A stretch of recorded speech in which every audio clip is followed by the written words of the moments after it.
Let me ask you, when you're talking to groups like this about the enthusiasm level, I thought you made a very interesting point about what the media has prescribed about millennials, and they've also talked about the enthusiasm in this campaign. What do you see when you go to important states like Ohio and Michigan? I see so much enthusiasm and I hear so much enthusiasm. That being said, I was raised to believe we have to work hard for every vote. We have to work hard to get as many people registered as possible. My mom set an ambitious goal to register more than 3 million new voters as part of this campaign. We're working hard toward that. I met someone in Toledo earlier, a UAW worker supporting my mom, who's registered 103 people just this week. And then to talk to people about what's really at stake in this election so people come out and vote here in Michigan on Election Day. In Michigan, it is very important to have a broad diversity of voters. That question came up twice during your question and answer period. Did that surprise you? It didn't surprise me. I mean, I'm asked a lot of questions across the country. Some are hyper-localized, not surprisingly. In Toledo, I was asked a lot about Lake Erie and whether my mom supports Great Lakes restoration. And here I wasn't surprised to be asked that question. I'm really proud that of my mom's state staff here in Michigan, more than 50% are women, more than 40% are minorities. I think that shows we recognize Michigan's a diverse state, and we have to make a real argument based on the issues, and that my mom will be the best president for all of us. Monday is your daughter's second birthday. It Monday is. is the first debate. I won't ask you which is most important, but let's talk about that debate and debate preps. Thank you for recognizing and taking for granted that my daughter's second birthday is definitely the most important event happening that day. As a father, I appreciate that. But let's talk a little bit about the debate preps and your mom's health. Obviously, well publicized over the past couple of weeks, and we know that she hasn't been on the campaign trail as much. But how is she preparing for this debate, and how is she feeling?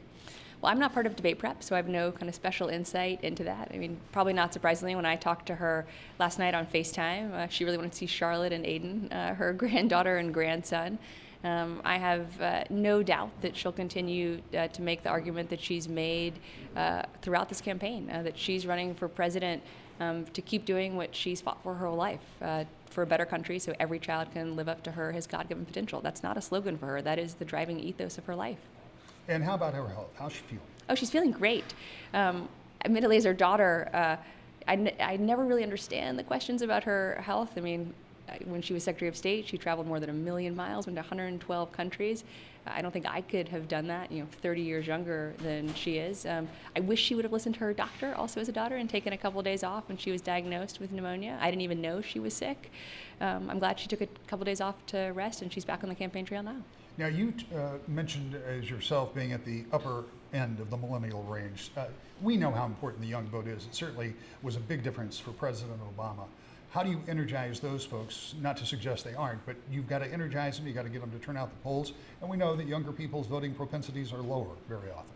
Well, first we have to get young people registered. Young people's registration rates are lower too, unfortunately. We think only about 55% of young people are registered. We're working hard to kind of move that up.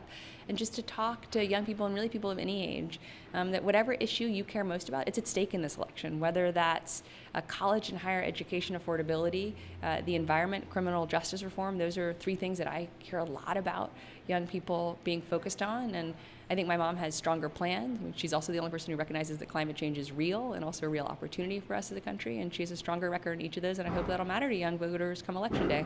Women's issues aren't just about women. It's the first thing you started with today, and you explained how women's issues are economic issues and vice versa. In the last 45 seconds we have, explain that.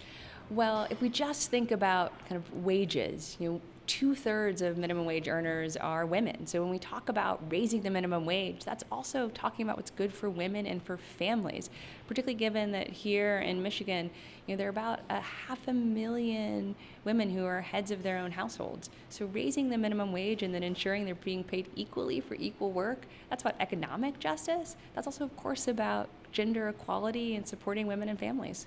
Excellent. Thank you so much for your time.